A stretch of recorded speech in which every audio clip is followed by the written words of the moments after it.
The Uncontrollables. Outrageous? Sometimes. Thoughtful? Maybe. Offensive? Probably. Fabulous? Always.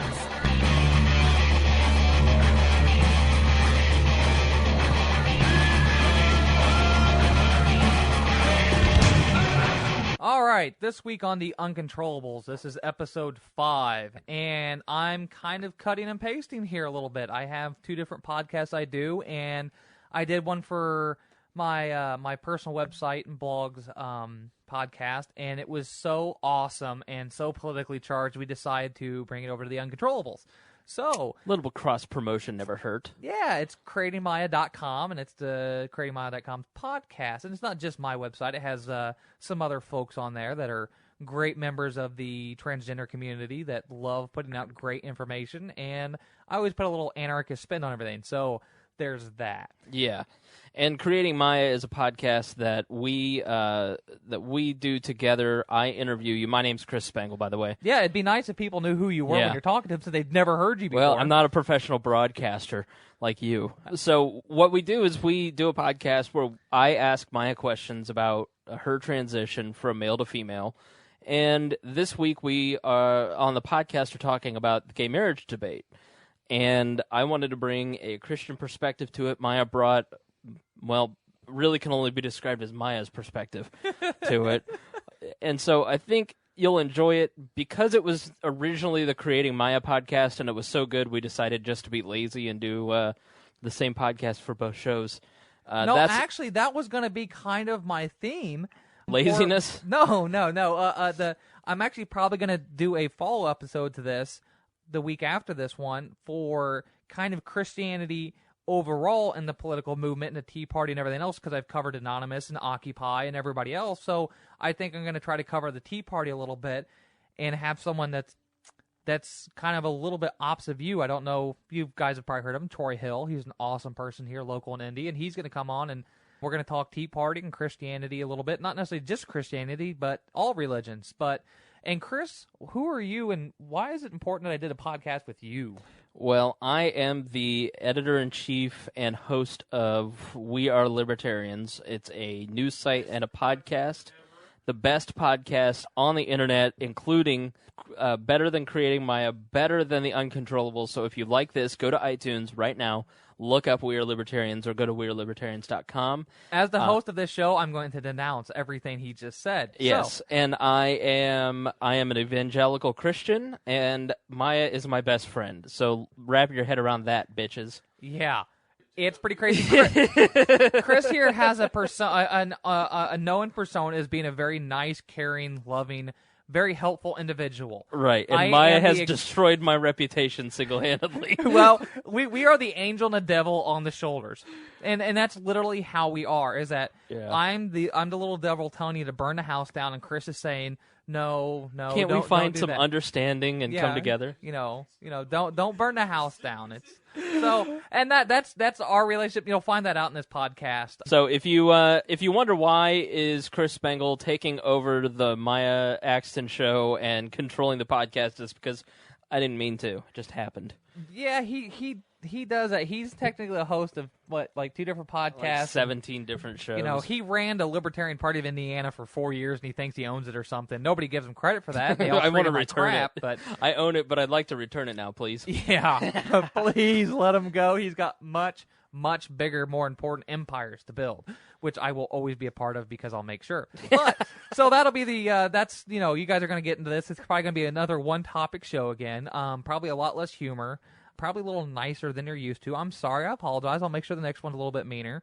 This is the intro to the podcast, and here we go. If you've been on Facebook, we're recording this on March 28th, 2013. If you've been on Facebook in the last 3 days, then you'll notice that there is a sea of red everywhere. Red equal signs standing up for equality in marriage. And the Supreme Court is hearing testimony against Prop 8. Prop 8 is a California proposition that makes marriage between a man and a woman heavily sponsored by and supported by the Mormon Church, if you've seen the documentary on Netflix. And also hearings about DOMA, the Defense of Marriage Act, why don't you tell us what the Defense of Marriage Act is, Maya? In the simplest layman's terms possible, it's the federal government defining the exact definition, the legal definition of marriage as between one man and one woman, nothing further. Basically says that the federal government cannot and will not recognize any sort of same-sex union, be it civil unions, common law unions, anything from the states, and says that no state has to recognize any state's same-sex laws. So the impetus for the lawsuit was a lesbian couple that had been together forever. One of the couples died, and the other couple was hit with $300,000 in back taxes that she would ordinarily not have to pay had they been able to be married. So she's claiming that it is not equal or fair or just that she should have to pay taxes that other American citizens do not. So you being the hottest LGBTQ blogger and podcaster out there, Maya, I can only imagine that you're in full support of marriage equality. Yes and no. Of course. It can't be easy. On the one hand, I fully support it. And everyone listening, just note, Maya is not easy. Well, not on everything. No, I support it fully in the sense that we have a government, we have a constitution, and we have reasonable expectations of equality under the law. And marriage equality would be bringing equality under the law to marriage. So that's one way I do fully support it. I do not support the idea of government-sponsored marriage. I think that's absurd. I don't think we should have to ask permission from the state. I think there's inequality between married people and single people. And just to give you some history of marriage licensing, go to Wikipedia, and Wikipedia is your friend in a lot of this. If you want to know the difference between marriage and civil unions, go to Wikipedia and look up civil unions, and that'll explain why. You want to know why we have marriage licensing. Many states across the United States in the 1920s started implementing marriage licenses because they wanted to keep races marrying their own kind. They wanted to keep blacks marrying blacks and whites marrying whites, and they outlawed any kind of interracial marriage. And even just listen to this. In the Washington Supreme Court in 2006, and this is a quote from an article, they concluded that encouraging procreation within the framework of marriage can be seen as a legitimate government interest furthered by limiting marriage between opposite-sex couples. Now, I don't know how many people really want to pay attention to things like this, but the government's basically saying they have an interest in regulating procreation. That's a slippery slope, as in, look at China. A female child they take out in the front yard and beat it to death in front of you. So, that's kind of one thing there. And Canada has also talked about implementing something similar to China's one-child policy. One of the reasons Canada is doing that, Canada caps their healthcare system. They have 33 million people. They only allow a certain percentage of their GDP to be state-sponsored healthcare, so they have to ration off healthcare. And everybody loves to go get free healthcare, and they go for BS reasons, and they take more than they can use, and the government can't afford it anymore. So what happens? Well, it's better to control the population than to bring people into this world that we can't care for, right? Oh yeah, that's that's perfect. That makes perfect sense. It's the compassionate thing to do. But with the marriage thing is that right now there's only there's not that many states, and they talk about DOMA and defining marriage as one man and one woman only. And I don't know how many people actually want to take that further and say one man and one woman that can procreate, because I've actually seen a lot of that as being the reason why we shouldn't have same-sex marriages, because they can't procreate. Well, I happen to actually know quite a few people that don't have their uteruses anymore, and they've never had kids. So should we bar them from having kids or having a marriage? I know guys that have had testicular cancer or just are impotent. Should we also ban them from being married? You know a lot of broken people, don't you? I know a lot of people. I haven't lived in the same state or the same city for my entirety of my life, so I've actually seen a little bit of the world, so maybe I have a different viewpoint than most people. Hey, don't break your arm patting yourself on the back there. Oh, I'm not. It's not something to be proud of. But only 31 states have a constitutional restriction limiting marriage to one man and one woman. That right there, and if you've noticed, I think it was Connecticut was the one change that I read. Foley was saying they're barring, in quite a few states within this, they're also barring any same-sex union of any sort. So when people say you guys can have civil unions or common law or this or that, that's not true. Well, let me ask this. Let's get into it, because I argued with a friend who is a libertarian saying, well, why don't we just name everyone gets a civil union? You know, gay people, lesbian couples, transgendered couples, you know, they can all just get civil unions. And then the religious people that care about the word marriage can keep their word, and everyone's happy. It's a nice compromise. What would you say to that? If they renamed it all to one word, that would be the best thing, because that's why everyone's fighting for the word marriage, is because that's how the federal government looks at it. Because you look, these are the only states that have any kind of civil union or domestic partnership granting nearly all state-recognized rights of marriage. Is you've got domestic partnerships, and they're called this, in California, in Washington, D.C., in Nevada, in Oregon, and in Washington State. But they're called civil unions in Delaware, Hawaii, Illinois, New Jersey, and Rhode Island. Now, those are the only states. That's only 10 states that have civil union or domestic partnership that's getting granting nearly or all state-recognized rights of marriage. Now, part of the issue is that a civil union in California, even between two straight people, would not be recognized in another state because of various laws. Now, a marriage would. So if you get married in California or Vegas, then that's recognized in Indiana or New Jersey. Do you see the distinction there? There's a difference between marriage and civil unions, because civil unions are not universal like marriages are.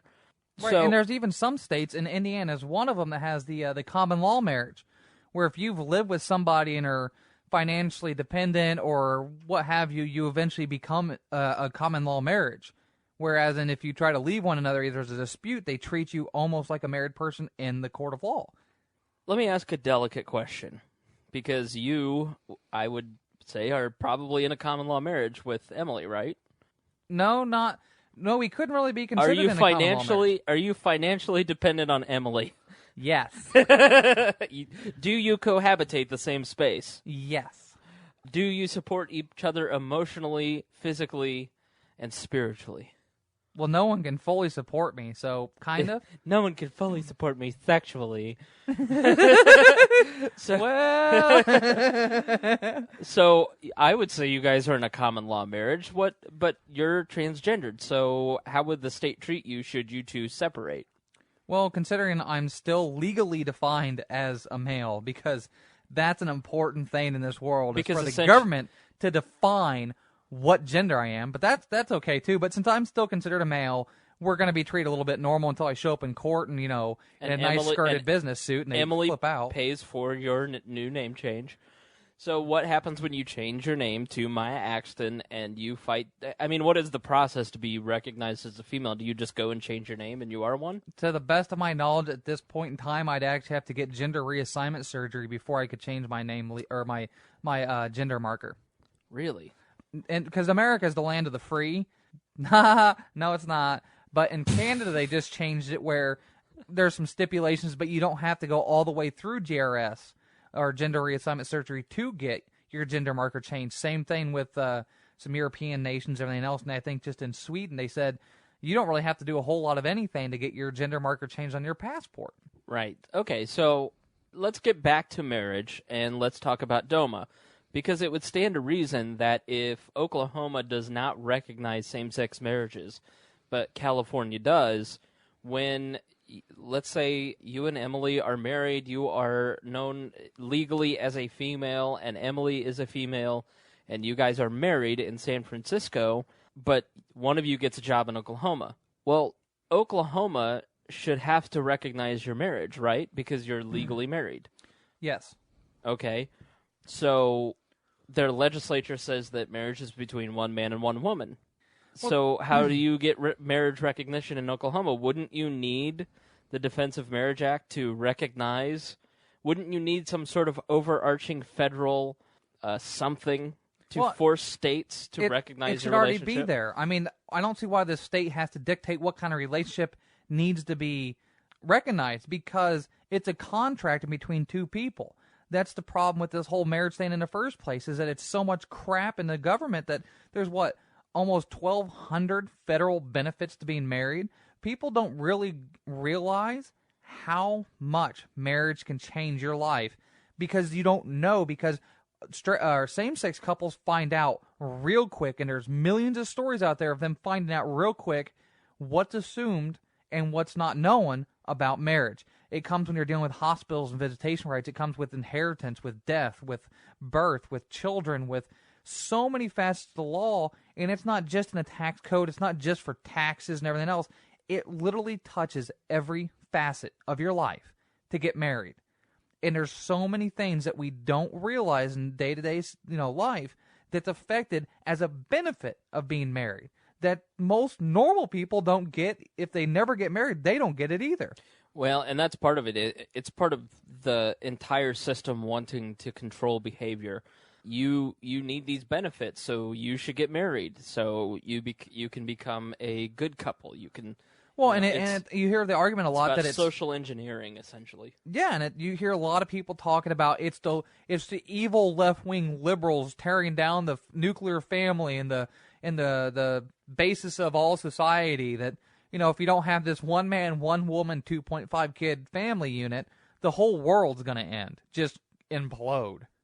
Are you saying, now let's get into it, because this is a tough question for libertarians especially.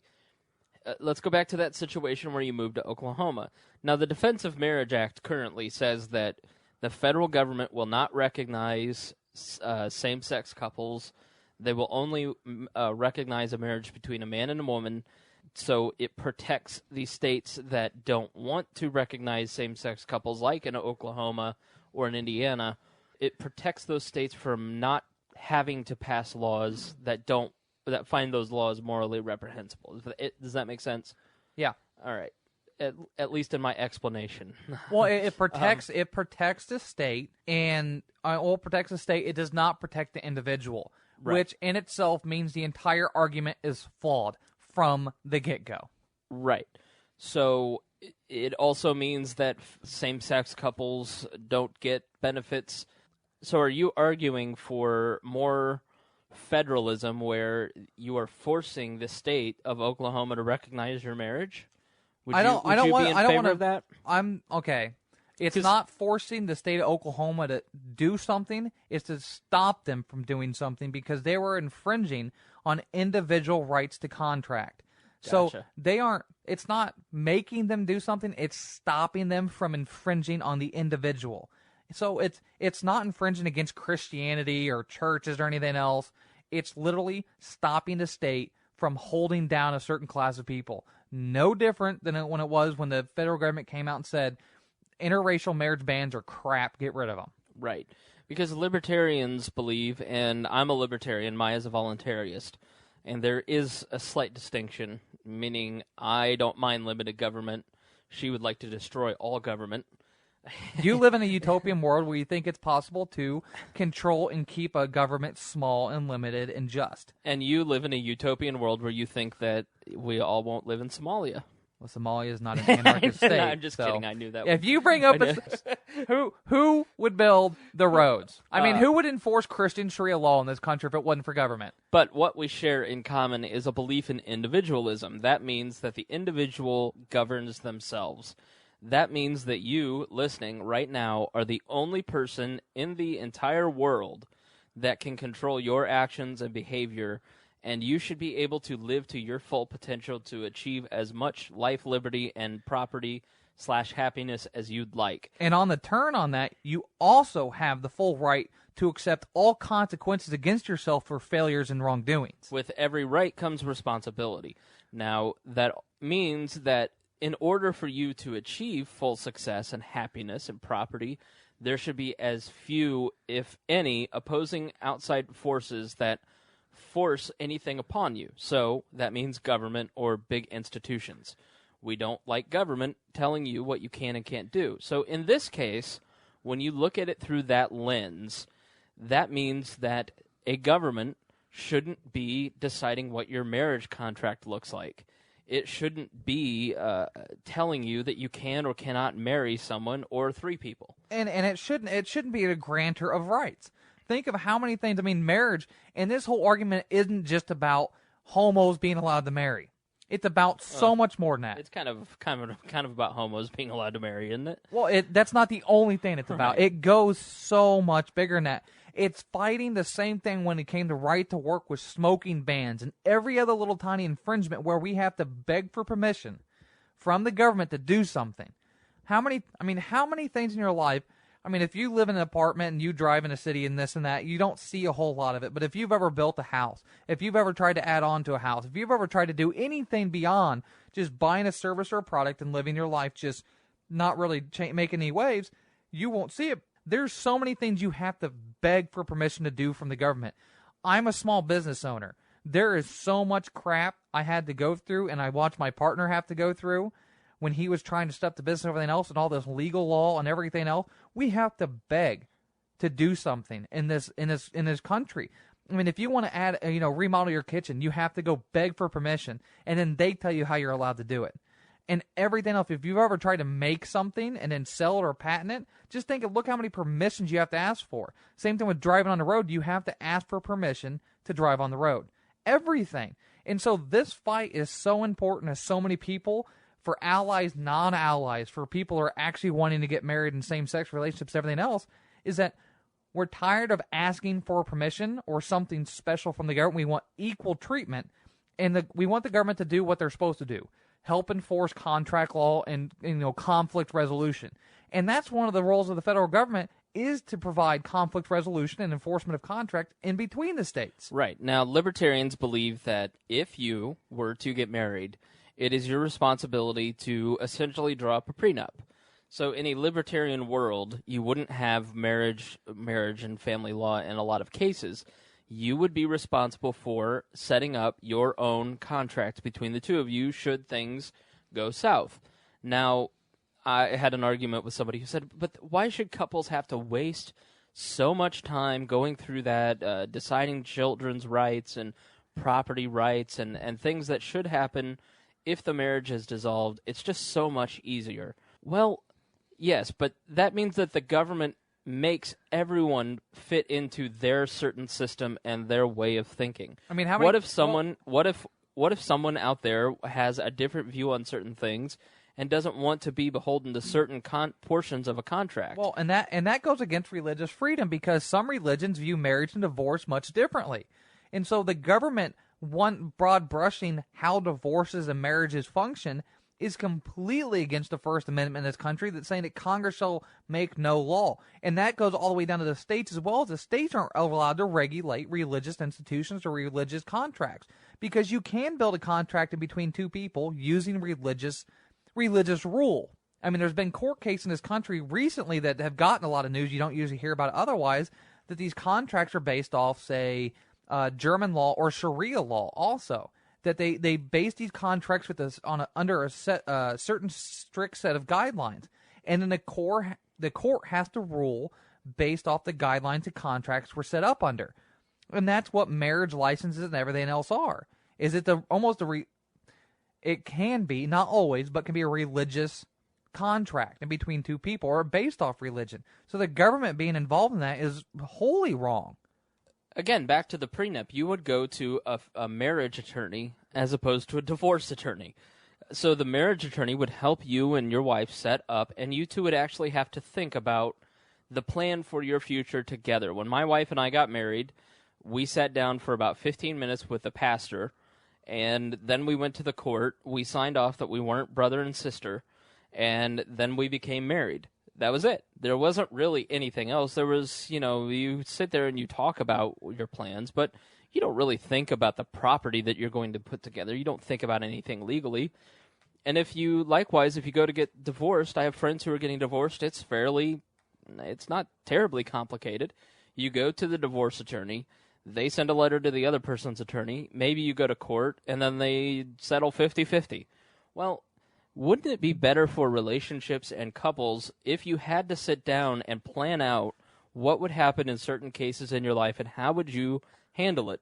Maybe you find that the person is an absolute maniac, and you'd also, if things went wrong, you would have put your life together and put the exit strategy together when you're in love and when you're cooperating with each other, as opposed to separating it when you're emotionally destroyed and at each other's throats. Wouldn't that be better? Oh, that would make so much more sense, because it's not actually a bad thing to be a realist on something when you go into a relationship, because you can actually find out a lot about your partner or partners or whatever when you go into prenup talks. Think about it. Think of how much you could possibly learn about the other person going into those discussions firsthand, because that's a sort of conflict resolution you wouldn't really necessarily get into in the early stages of marriage. So, I mean, I think that'd be a great tool in the first place to help keep marriages, if you go through that before you get married, you might not get married. Right. So I think that, and also, so once you get the prenup and you think about it, after that, okay, what happens if it goes wrong and they try to screw you with the contract? Well, tough S, because the government is there to enforce contracts. The government shouldn't be there to write the contract for you. It should be there to make sure that the contract is upheld.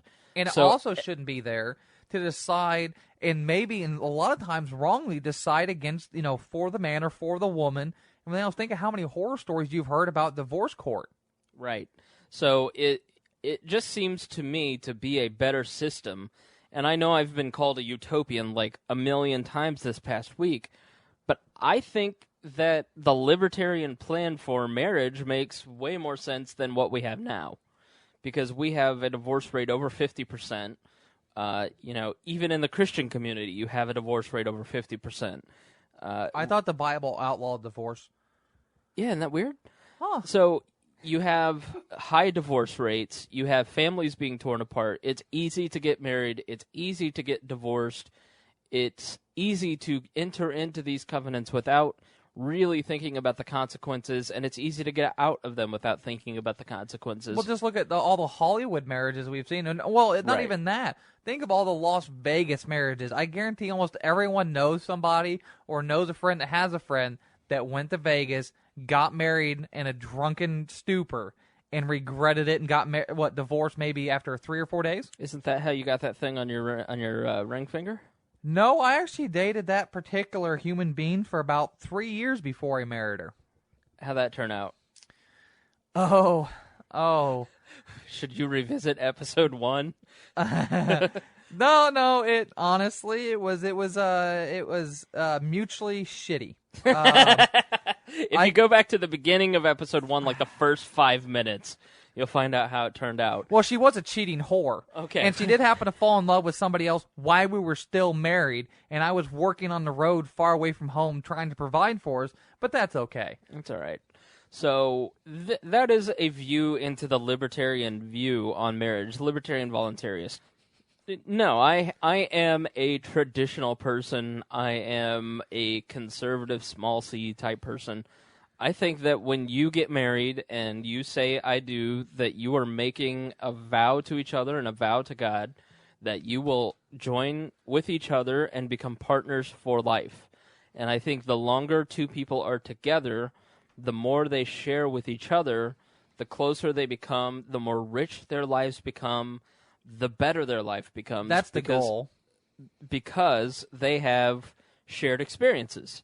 And I think people these days are far too quick to say, oh, well, we fought 4 times, you yelled at me, and I'm leaving. Well, and no, we're never going to be together again. That's the absurd part. But, I'm saying, I got married right after I turned 18. And I got out of high school, joined the military a month after I graduated early from high school, and then bam. And then I came back, got married, and then went from there. And it's like, really? 2 people fresh out of high school are really not gonna really grow together? No, that was a whole fail thing. I see it a lot. I see people right out of high school get married, and it's like, you guys haven't even lived life yet. You think you're going to actually still be compatible in 3 or 4 years? It's kind of absurd. But Now, that's also... you got married at a prime time. You've already established your life. You've already lived, and you weren't a young, dumb kid. Bam, perfect time to get married. Yeah, I think I was 27. I think she was 29. She's a cougar. We had dated... She had dated a lot of people. Me, not as much. I tried to date a lot of people, but then I got friend-zoned. But, we had been together for 2 or 3 years, and we knew that it would work. And it's not easy. There are times where you go, I'd really just like if I could have a week to myself, and I'm sure she feels the same way. But we've had a great day today, and it's been, she just actually called while we were sitting here talking. We want to talk about how good our day was and share experiences with each other. And, I still, after almost 2 years of marriage, don't feel like we are all that close yet. I mean, it's just, it's a wonderful experience. And, even though I hold a traditional view of marriage, I am not the person that should be telling other people what they can and can't do with their lives. I mean, what is right for me may not be right for you, and at the end of the day, I just want everybody to be happy, Exactly. And it doesn't, even if my personal values are completely different than your personal values, so what? Because I'm not so worried about your private parts. Right. Well, and then I guess that's also the thing is that we live in a society where government says this is good, that's bad, and society says that's good or bad, and so it makes some people feel that if they're not married, they're not in a real committed relationship. And I think that's wrong because I think there's a lot of people that don't feel the need to get married and they can live happily together with somebody else without needing to get married. But then again, then they can't interact like the rest of the people in the world. And here's the bottom line. And I would like to issue a statement on behalf of Christians. Your sect of Christianity. No, all Christians. Your sect of because there's almost 39,000 different sects of Christianity. Are you really going to talk from the Mormons and Jehovah's Witnesses? Hey, jackass! You come on this podcast almost every week, and you say, "All right, I'm going to speak for the trans community." So I'm going to speak for all Christians right now. All right, douchebag. When it comes to gay marriage and gay relationships, who cares? Because I personally believe that, here's the impetus for it, okay? I had a phone call this week. So let's bring religion, because someone said, why do we have to have religion involved in this debate at all? I said, you're right. Why have religion in this debate at all? But the fact is, religion's in the debate. It's the reason we're having the debate. And it is, the dynamic of the debate is that the government has just decided what is and what is not marriage and takes away from folks their liberty and equality, and it's not been terribly just. So liberty is the amount of freedom that you have from the government to do what you feel is necessary to live your life. Equality is making sure that everyone is treated equally under the law, and justice is the ability to achieve liberty and equality. So when we look at the marriage equality issue, we say we're not granting new rights to people. We're just saying that everyone should have equal access to the laws as written, because guess what? They pay taxes to the government. They're part of society. They're American citizens. So why should they not have equal rights? So, as a Christian, I'm perfectly okay with that. Now, would I personally go to a church that performed gay marriages? Probably not. And I know I probably will get hate for that, but that's just the plain fact of it, because I believe that you should be faithful to what your religion says. And if there is an Episcopal church that performs gay marriages, cool. That's fine, because people are going to have different interpretations of the Bible. But does that mean that Maya and I can't be friends? No, not at all, because I had a phone call with someone who refused to call you Maya. You're Jeremiah. I'm not going to call him I'm not going to call him a she. I'm not going to call him Maya, because I'm a Christian, and I believe that he was born as a man, and he just needs to act like a man. And I said, you're being an idiot, because at the end of the day, you're not treating Maya with respect and love. Not and even if it says you're a Christian, there's one Bible verse that I've always seen and always believed in and saw that is the perfect way, because everyone says you're supposed to live and walk in the footsteps of Jesus, right? And you're supposed to Right. the epitome of who you're supposed to be. There is neither Jew nor Gentile, neither slave nor free, nor is there male and female, for you all are one in Christ Jesus. So that right there basically says there's no difference between any of us in the eyes of God, and that we're all God's children, right? So I don't see how these people come out. So yeah, somebody's actions is sin, but what is it? No, not one person in the Christian faith is sinless except for Christ.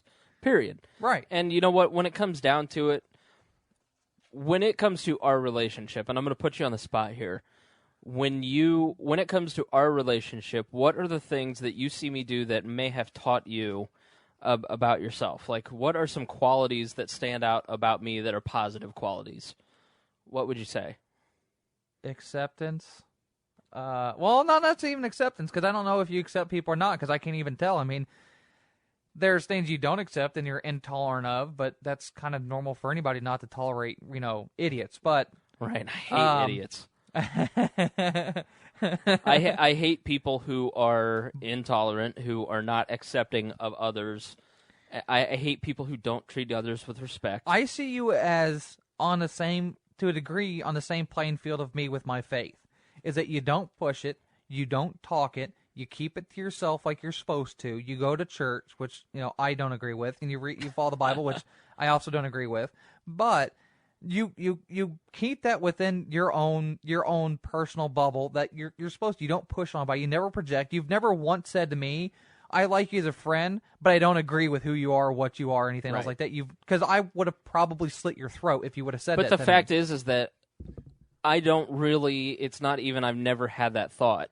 Like, it's not. I'd never have thought like, "Oh, gee, I don't accept Maya's lifestyle. I don't even have that thought." And well, you've never said to me that God doesn't make mistakes, which is one thing a lot of trans people get, is that God doesn't make mistakes. I think that you are a mistake for so many other reasons than your gender assignment. No, but would you say I try to be patient, I try to be accepting, I try to be a friend to as many people and help as many people as possible in whatever way I can? About a year ago, I used to say you were too nice. Right. That's changed. I've rubbed off on you since then, but you're still a little too nice and I just trusting. But try not to accept the things that I shouldn't accept. But those are things that my faith has taught me: patience, gratitude, trying to just be nice to others, try to be a friend. When you do things that I think are abhorrent, like going after people personally and saying mean things to them on Facebook, I go to you and I say, "Oh, come on, you could achieve it in so many other ways." And that's the kind of stuff that I try to do. Instead of saying you're just a bad person because you're mean and angry and you're trans or any of that, I tried to just be your friend and say, that's how I try to live out my faith. And I have a huge issue with other Christians who divide and hate, because instead of just getting to a place of understanding about other people's lifestyles, they want to talk about private parts.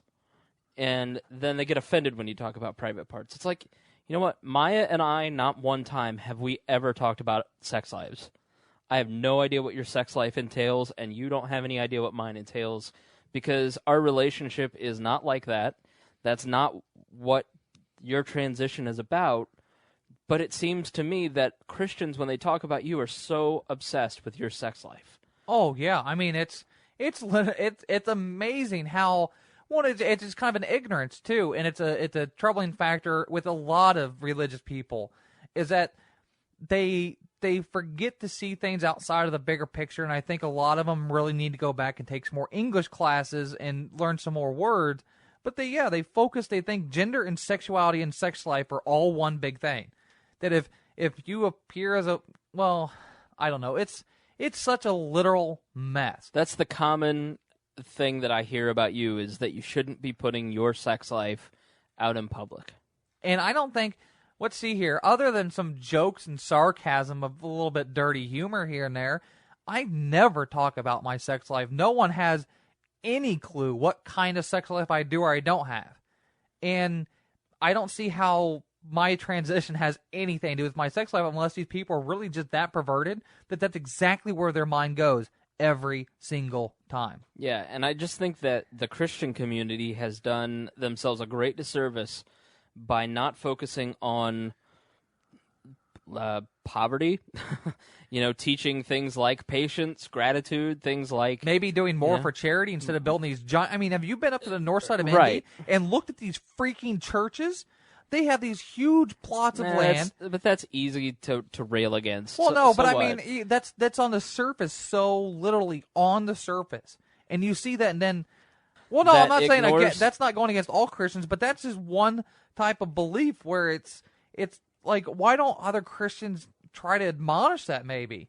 They do, but there. Well. I mean, there is an. They're not marching with hundreds of thousands of them, and in France and everything, saying, we need to stop these people. Sure. They just sit there. When was it? Okay, But I'm there trying to are- think but- about when was the last decade? What have Christians been so up in arms about other than gay marriage? Abortion. Well, and I would totally agree with you. And that's that's way more than Christians on abortion. Right. Way more. But when it comes to gay marriage and defending the institution of man and of different Their sex marriage, definition of marriage. that is, you're right, and it has caused major rifts within the church. It has caused major rifts within society. When you hear people fighting at work about gay issues, you know what I hear people fighting about?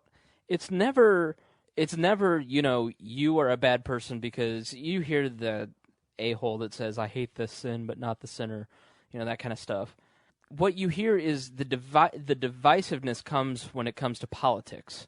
They get along, hey, I know this guy and I blah blah blah, but I don't want him to have to get married. But you know what? If the government weren't involved in marriage, there wouldn't be that argument. Because everybody would just be live and let live. They just say, you know what? I'm not going to get a gay marriage, but if they get a gay marriage, go ahead. You know what? I'm not going to get a gay marriage, but if you want to have a gay marriage, go for it. You know what I mean?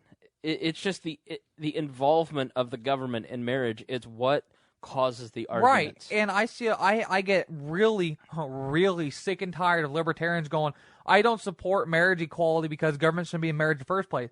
Well, you know what? You know what would fix the problem of the economy? If we ended the Fed and changed the government's fiscal policies. But that's not going to happen overnight now, is it? So What do? We try to make it as just and fair and economical as possible while we can with what we can. And I totally agree with you. I think that it is a cop-out by most conservative-leaning libertarians when they say, well, I'm just for getting all government out of marriage, period. So would you allow gays to get married? Well, no, because I'm not for that. I'm not for... You know what? That's not equal. That's not just. But it's a law in the book, and it needs to be equal application of a law. Right. I mean, and it's an absurd cop-out, and it's just... And it's what they say, and, I've seen so many people in the last couple of days, well, look, let's talk about Monsanto or this or that. Let's get off the gay marriage issue and everything else. And it's like, okay, that's the problem we have, is that people just want to brush this under the rug. And like I said in the beginning, is that there is so much more to this discussion than just marriage. It's equal application of law, and it deals with states' rights and I'm tired of people saying a state could... People believe in that when they say states' rights, they say a state could literally ban any kind of marriage they want. They could technically say only Pentecostal Christians can get married. Right. It's from what I hear from people when they talk about the 10th Amendment and states' rights. No, that is not true. The state still cannot infringe upon individual rights. Period. But that's what people believe, and they say, well, and then, that's another libertarian cop-out, or anyone's cop-out, saying, oh, that's a states' rights issue. Right. No, it's not. 100%. You're right. You can't do that. And that's the problem with this language, and why I get so frustrated with it on so many levels, because people are basically copying out and saying the states can do whatever they want. They don't realize that their language on this one issue is huge. It's universal. The way they treat this needs to be equal on all other issues. If that was the case, we could have a dictatorship on the state level, according to them, based on this one issue. All right, so we have bashed the Republican, Democrat, and Libertarian communities. We have told the Christian community that they need to chill the F out. and that they need to focus on things like honesty and poverty and other humility. Let's focus on that one. And divorce. Let's focus on that one. So let's talk about the LGBT community. How could the LGBT community act differently? There's a lot of ways they could act differently, and it goes the same things where I talk about Christianity, you talk about Christianity. We're not necessarily talking about all people that are involved in that. We're talking about generally what we mean is the opinion makers, the people at the top that influence others and that influence the discussion. And there does need to be said that the media's version of the LGBT community and the actual LGBT community are two completely different things. The media loves to create this huge divisive issue, so they get the craziest Christians, the God hates fags people, the Westboro Baptist Church, and then they get the craziest, most militant feminist lesbians out there, and they pit them against each other, and they just love to do that. And that's not there's not that many extremists out there. There really aren't. And so the LGBT community, there are parts of the community that have been a little loud. There's actually a group of people that want to move and force churches to perform same-sex marriages, to force churches to basically change their religion. And that is wholesale wrong. Right. There's something that just came out today. Right, because to me that is as offensive as someone saying, like, we're going to use the state to exclude you from marriage. That's discrimination, and it's government forcing people. It's everybody stop forcing other people to do other stuff. People love to use the government as force to force their values on others, because if you don't do what the state or what the government says, then they'll put you in jail or they'll bankrupt you with taxes. Well, there's groups out there, and groups of Christians or other religious people, all kinds of sects of religion, that want to force their morality on people. Then there's other groups of people out there that are the extreme opposite, that want to force immorality on people and want to completely destroy moral systems. And it's just absurd on both sides. But just today, the 28th of March, Denmark just basically forced all churches in Denmark to perform same-sex marriages and legalize gay marriage. That's big, because they just literally forced churches to all have to perform. Now, 73% of all churches there supported same-sex marriages. But the thing the thing to point out is it's a lot different there. First off, with the monarch. Second off, all churches are sponsored by the state. But there's also and that's one of the reasons we have. That is the reason we have separation of church and state. It's so that the government can't force religious institutions and folks in religious communities to do things that are abhorrent to what they believe. That was the original intent of Jefferson.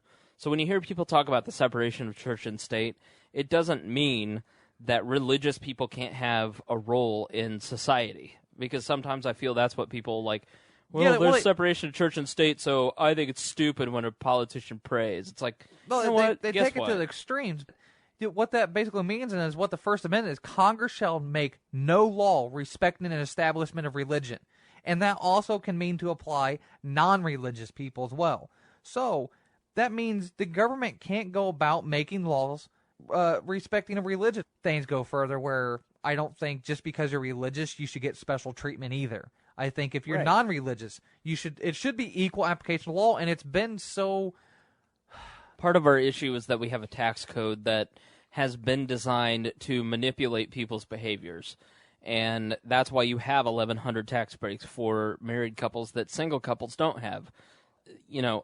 It's trying to manipulate people's behavior into a certain action based on a politician's set of morals and views. Just because a politician holds one set of morals and views and values, i.e. Michael Bloomberg, it doesn't mean that he should be allowed to use the government to force his view on the world on the people that he supposedly serves. And so that's one thing, is that people, you can kind of really compare this. A lot of the arguments used against same-sex marriage, that it's immoral, it's wrong, it's degradation, it's unnatural, this, and this. It shouldn't be allowed in public. Two homos are going to raise another homo because, straight people can only raise straight people. And so you have these arguments, and a lot of that applies to the other stuff the government tries to regulate. Look at guns. They say it's immoral, that they're wrong, that they're killing machines, and this and that. And, you think about the definition of an assault weapon. Well, that, first off, is a very loose term. You're a loose term. Yeah. But no, the government shouldn't be allowed to define these words like this. Just read through any legal dictionary or law dictionary. You'll read through there and not even know what words mean anymore. The government can literally, depending on a bill they pass, they can define any word to mean anything. They've done it with clips and magazines. 100% completely different items. They've basically said are the exact same thing when they're not.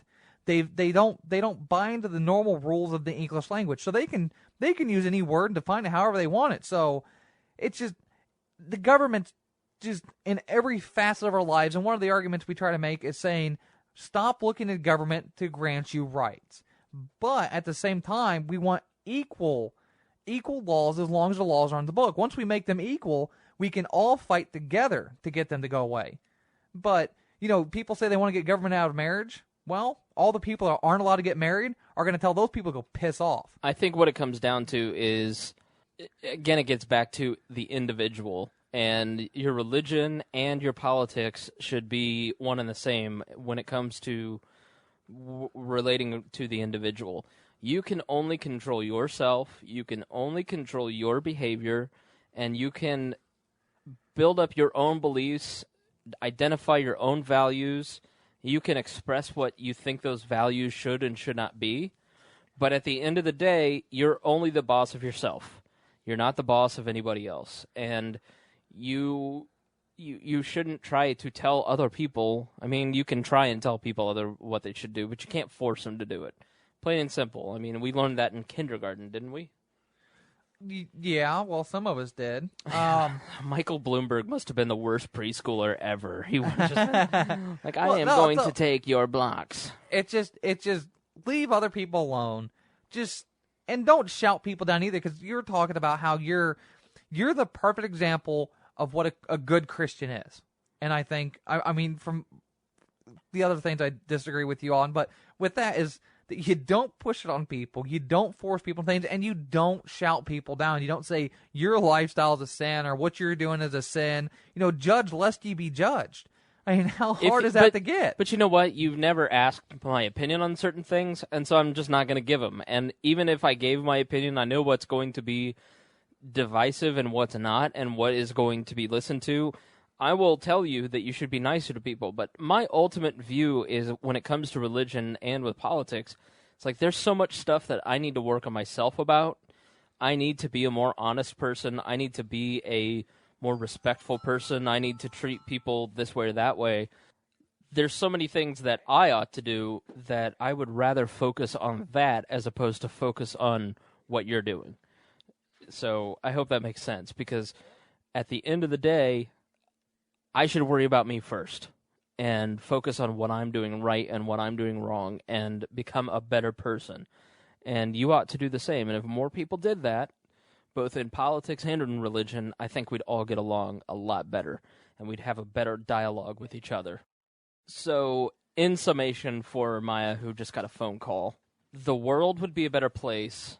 Our dialogue in society about religion, about social and economic issues, it just would be better if everybody did what guy 2,000 years ago with long hair, a beard, and sandals did, which is focus on the plank in your own eye and not the speck in the other guy's. Just focus on yourself, work on yourself, and you know what? When it comes down to it, if I have to spend the energy criticizing someone's behavior, I'd rather spend it criticizing my own. So I can become a better person, so I can just be a good example for what my faith teaches. And I don't feel like you're a good example for your faith when you pick one topic and one thing that is not even close to, not even like the top 10 of sins. Well, and then the one thing I have a problem with is that I've read most of the Bible, a lot of different books and a lot of different things, and how I have a problem with how canonization happened with the Bible, the different books of the Bible, and it's not that I'm not well read on the Bible. So my entire life is faith-driven, and that's off my faith. I don't need a book to tell me how to live. But with the Scripture, I think people need to maybe live outside of it a little bit more and live more in faith and not so much in religion or in the Bible. Where how many different definitions of the Bible are there? How many different books have been left out, been rewritten, retranslated a million different times? And there's been a lot of arguments on the canonization or the, I guess not everybody knows what canonize means. It means putting the books together. Yeah, well, and approving which ones are real Scripture or not. I think I have a problem with that, and it's like Matthew 7:21-23 is one of my favorite little bits of Scripture ever. Well, I don't want it to be beat up on the Christians. Well, thing. No, it's not that either. It's that if you're asked your opinion, you should stand up for what you believe to be truth. Period. Right, but you shouldn't call your belief an absolute that should be applied to others. And that's one of the things I see in a lot of these arguments and dealing with all kinds of different things is people profess that their beliefs are an absolute and everyone else should follow suit. And people accuse me of doing that. And yeah, guilty. No, mine's a little bit different. No. I don't want you to necessarily change how you live your life. I want you to stop how you force me to live mine. Right. And that's almost every position I have is based around that idea of the golden rule. The non-aggression principle is I'm going to live my life I want, and I want you to be allowed to live your life how you want, but don't force me to do shit. Just don't. Yeah, that's a very valid religious opinion. Don't force me to do shit. I mean, honestly, if I wanted to read the Bible, technically I shouldn't wear clothing of mixed thread, right? I shouldn't eat shrimp or pig. That's not how it works. There's an old covenant and a new covenant, and the new covenant, the new covenant has two rules.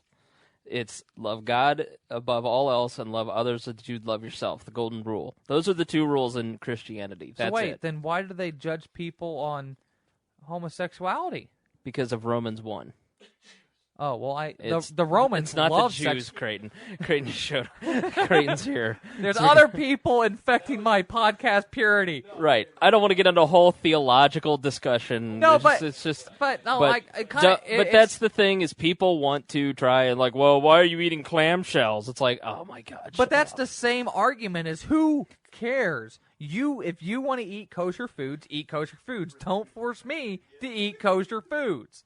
And yeah, it's the same argument. It's a little bit of sarcasm humor. I think some people take it too far and too serious, but that is what it is.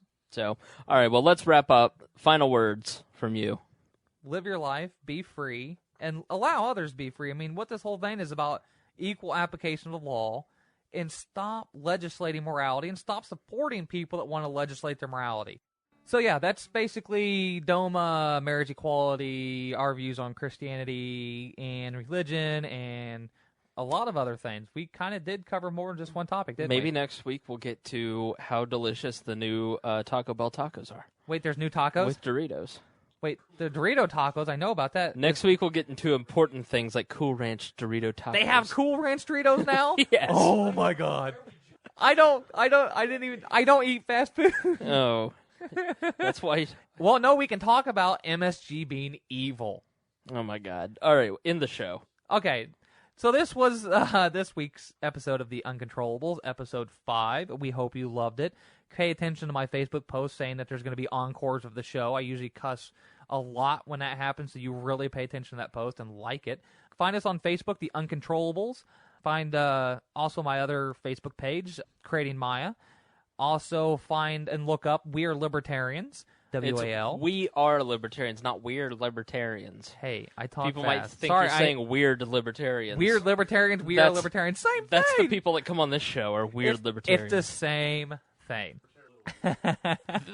Yeah, well, two of the We Are Libertarians are here, and neither of them are actually libertarians. They got libertarians, so that's hilarious. I mean, Chris has disavowed the Libertarian Party, so I have not. Not yet, but stirring crap up. That's what you're doing. And I'm a guest on the show sometimes. I'm not sure if I ever will be again. Nope. But yeah, so thanks for listening this week. Definitely find both me and Chris Spangle on Twitter, on Facebook. Follow us, like us. A lot of really neat opposing views, but a lot of agreements from different standpoints. It could be fun. Also, give Indiana Talks a like on Facebook there. Visit the website. Check out some of the other shows. I'm a big fan of the Angel Clark Show. Also, the Gary Snyder Show. He's pretty cool, and his wife's pretty awesome, too. Way better than him. Yeah. Well, yeah, okay, I would way agree better with that. than him. No, I mean, terrible. I'm better than both of them, but, don't kick me off your network, Gary. But thanks for listening. Check us out. Come back more. Share this everywhere. There's a couple places this podcast is hosted, so check that out. Or not hosted, but archived. So make sure if you miss it or you miss the encore, or you're not paying attention, you can grab Look it, on put it iTunes. on your iPod. Yeah, it's on iTunes too. So go there, give us a rating, definitely give us 5 stars, and give us an outstanding review, and share the crap out of it. Thanks for listening. I don't know anything. Right. I've been saying that for a long time. I like bananas. In the pants. What?